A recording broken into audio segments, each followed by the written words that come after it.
السلام عليكم ورحمة الله وبركاته. وعليكم السلام دمان walaalay Soomaaliyeed meel kastoo joogtaan. waa mar kale walaashin Xafsa Shire.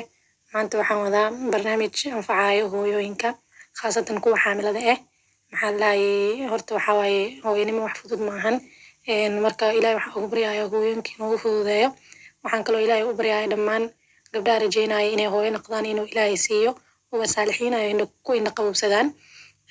maanta waxaan rabaa inaan idinla wadaago faa'iidada ay u leedahay timirta hooyada xaamilada ah. maxaa lahaye timirta waxyaabo badan oo faa'iidooyin ay leedahay oo ku jiro waana yacni nabiga sallallahu alayhi wasallam cuntooyinka ugu jeclaay mid kamid ah. marka timirta khaasatan hooyooyinka uurka leh aad iyo aad ayay u anficaysaa haddii ay laazimaan. khaasatan ugu dambeynta yacni saddexda bilo ugu dambeyso oo la dhaho third trimester ama saddexda bilo ugu dambeyso oo hooyada culeyskeeda uu soo zaa'idayo inaad aad u isticmaasho. marka waxaa la ogaaday hooyooyin badan yacni laguna tijaabiyey oo yacni lagu sameeyey daraasaad ama baaritaan lagu sameeyey timirta in ay fududeyso maxani dhaliinka ama foosha inay fududeyso hooyada uga maaranto in la fooliyo ama macni dhibaato ay ka marto foosha xaggeeda. marka maxaa lahaye marka cilmi baaris badanaa la sameeyey hooyooyin badanaa lagu baroobeyey dad badanna way caawisay. marka waxaa rabaa halkaa inaan idinkula wadaago dhowr qodob ama dhowr faa'iido ay timirta u leedahay hooyada uurka leh. marka mar walba horta timirta waa wax ilaahay yacni quraankiisana ku sheegay nabiga sallallahu alayhi wasallamna uu maxaa lahaye aad u jeclaay uuna bogaadiyey in la cuno. inkastoo yacni hadda Soomaaliya camal timirta taalo way kala duwan tahay. timirta waxaa fiican midda qalalan midda oo bacaha ku xiran oo sijilka ee dhiiqada ee ma fiicno waayo taas waxaa lagu daraa sokor la dhalaaliyo korka looga shubaa marka taas caafimaadku ma fiicno. timir haddaa soo qaadanaysa midda qalalan maxaa lahaye inaa isticmaashid ayaa fiican. marka maxaa lahaye marka timirta maxaa lahaye faa'iidooyinka ay leedahay maxaa kamid ah waxaa ku jiro fitamiinaad badan oo ku jiro. timirta waxaa ku jiro maxaa lahaye protein oo ku jiro. waxaa kaloo ku jiro energy ama tamar qofka cuno tamar ay siisaa. waxaa kaloo ay leedahay fiber waxaa lahaa waxyaabaha qolofta leh sida digirta iyo waxaas camal qolof wixii leh oo dhan fiber aa ku jira lahaa. folate aa ku jiro. waxaa kaloo ku jiro iron ama bir waxaa la dhaho. maxaa lahaye waxaa kaloo ku jiro vitamin K, magnesium iyo potassium. marka waxyaabahaas ku jiro sidee hooyada u caawin karaan waa marka hadda qodob oo dul istaagina insha Allah. horta uurka maaha wax fudud hooyooyinka waxaa waaye waxay u baahan yihiin awood aad u tiro badan inay yacni helaan si ay cunugaas iyo ayada nafteeda ee macni uga gudubta xaaladda adag ee marayso. marka hooyada timirta marka ay cunto waxay ka helaysaa energy ama awood ay ka helaysaa ama tamar ay ka helaysaa. marka waxaa fiican subaxdii hooyada inay qaadato timirta tira isdhaaf ah hal xabo sida nabiga sallallahu alayhi wasallam uu la dardaarmay hal xabo, saddex xabo, shan xabo, todoba xabo iyo qofba sida uu cuni karo laakiin ina mar walba tira isdheeraa u isticmaashid aa fiican. maxaa lahaye marka hooyada inay timirta soo cunto waxay ka caawinaysaa jirkeeda inuu energy fara badan u helo. kaas waa qodob koowaad. midka labaad hooyada wuxuu ka caawinayaa yacni inuu ka hortago saxarada oo adkaato. inta badan hooyooyinka uurka leh waxay ka cabtaan in caloosha ka fariisato oo yacni aysan saxaroon karin. marka waxaa fiican timirta inay cunto maadaama fiber ay leedahay hadda fiber ka soo hadalnay.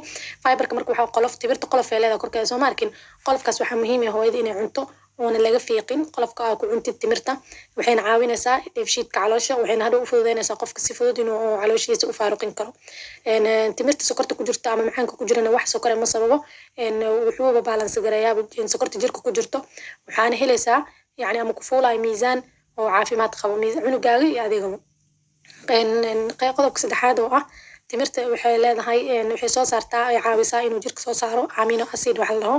amino acidkaas protein maadaama ay timirta ay ka buuxdo wuxuu caawiyaa inuu amino acid jirka soo saaro kaasoo caawinaya jirka inuu koro ama koriin uu sameeyo cunuga hooyada especially ku dhex nool inuu koriin fiican uu sameeyo. wuxuu kaloo ka hortagaa lahay timirta cunitaankeeda waxyaabaha la xiriiro cunuga ilmaha dhashaan ayagoo dhamaystirneen. maxaa la dhahayey hay-adda caafimaadka adduunka WHO na waxay hooyooyin ku dhiirigelisaa inay cunaan folate. waa aragteen oo maleyna saddex bil ugu horeysa waxaa la hooyooyinka ha qaataano folic acid. waa aragteen Soomaaliya saddex bil ugu horeysa hooyada folic acid inay qaadato waa qasab. folic acidkaas wuxuu caawiyaa in cunugaas uu noqdo cunug ilaahay horta cunug dhameystiran dadka sii karo laakiin waa inaad dadaashid oo fitamiinaad iyo waxyaabo fiican qaad. marka timirta waxay ka caawinaysaa folic acidkaas folate waxa la ku jiro marka qofka qaato wuxuu ka hortagayaa hal lahay birth defects ama cunuga inuu ku imaado nusqaan uu ku imaado jirkiisa. timirta waxaa kaloo ku jiro vitamin K. vitamin K gan waxaa lahay wuxuu caawiyaa koriinka lafaha iyo macnihii ka hortaga oo clots waxa la lahayo ama xinjirowga dhiigga. Marka waxaa la ilmaha inta badan waxay ku dhashtaan vitamin K aad u hooseeyo. Hooyooyinka marka waxaa lahay inay cunaan timirta waxay ka caawinaysaa cunugaas inuu helo vitamin K. maxaa la lahay eena sii wado xataa ilaa cunuga markay nuujinayso maadaama cunuga naaskeeda uu ka nuugayo hooyada ay sii wado. waxaa kaleeto oo timirta ay ka caawinaysaa hooyada in aysan ku dhicin iron deficiency ama dhiig yari ama anemia. Ironka hadduu jirka uu ku yaraado macnaheedu waxaa waaye dhiiga cas oo badan ma samaysmaayo, taasoo ku hogaaminayso qofka inuu anemic noqdo ama uu noqdo qof oo dhiig yari ay hayso. marka hooyada waxaa muhiim ah inay dhiiggeeda mar walba la socoto. hooyooyinka waxaa lagula taliyaa mar walba ay iska baarto especially bilaha dambe inay iska baarto HB-ga si xaaladeeda ay ula socoto. hadhow hooyo anemic ee cunug ma dhali karto, xaalado khatarena way ku hogaamin kartaa. marka hooyooyinka waxaa lagula taliyaa mar walba inay dhiigooda la socdaan. marka timirta waxay ka caawinaysaa qofka inuusan anemic noqonin, hooyada especially inaysan noqonin anemic. waxaa kaloo uu yahay timirta potassium ku jiro. marka potassiumkaasna muxuu taraa? potassiumka wuxuu caawiyaa jirka biyaha iyo cusbada ku jiro inuu balance gareeyo oo yacni isku dheeli tiro, kaasoo markaas ka hortagayo dhiig karka iyo murqa xanuunka iyo waxaas ma fahanti. kaasoo marka murqa xanuunka iyo dhiig karka in hooyada iyo cunuga wuxuu ku yahay halis uu ku yahay. marka hooyada waa inay qaadataa si ay uga hortagto dhibaatooyinkaas. waxaa kaloo uu ku jiro timirta lahay magnesium samahan. magnesiumka asigane wuxuu caawiyaa maxaa la lahayay hypertension iyo preeclampsia waxa la lahayo. preeclampsia waxaa la kalaamiso ama qalalka hooyada ku imaado because of yani dhiig karka iyo waxaas oo sababa oo bilaha ugu dambeeyo. marka waxaa fiican inay hooyada timirta ay qaadato, intaasoo faa'iida ee timirta laga helaa adoo wax kaleetaba isku dhibin. timirta aad ay muhiim u tahay. dad waxaa jira neceb timirta kaligeed toos aan u qaadan karin. marka haddii aan necebta xataa toos inaa u qaadato waxaa samayn kartaa 7 xabo xoogaa intaa biyo la dhigtid markay kuu jilcado hadhow caana ku shiidan kartaa ama mishaariya ku darsan kartaa. adi qaab aa u cuntid ma weynaysid, laakiin insha allah hooyo ku dadaal. nafsadaada iyo caafimaadkaaga waa muhiim iyo cunugaaga. marka wax walba aan nafaqo ka helaysid oo haddana wax natural ah oo wax lasoo walaaqay ahayn oo ilaahay wuxuu kuu sameeyey ay tahay inaad si fiican ugu dadaasho aa cuntid cuntooyinkaaga si fiican iskugu dheelitirtid. horta 3 bilo ugu horeysa hooyada way ku adagtaa wax fiican inay cunto maadaama walaca uu dhib badan yahay. marka insha allah waxaan rajeynayaa bilaha ugu dambeeya inay hooyooyinku dadaali doonaan. waxaana la dhahay wuxuu caawiyaa dhalitaanka marka si fudud. insha allah haddii aad jeceshahay inaad ku dhashid timirta ku dadaal. waxaan idinka rajeynaa dhammaantiin inaa u gudbin doontiin hooyooyinka khaasatan kuwa xaamilada ee hadeertaan si ay uga faa'iidaystaan. waxaan idinka codsanayaa hadduu muuqaalka idin soo gaaro inaa la wadaagtiin dhammaan asxaabtiina.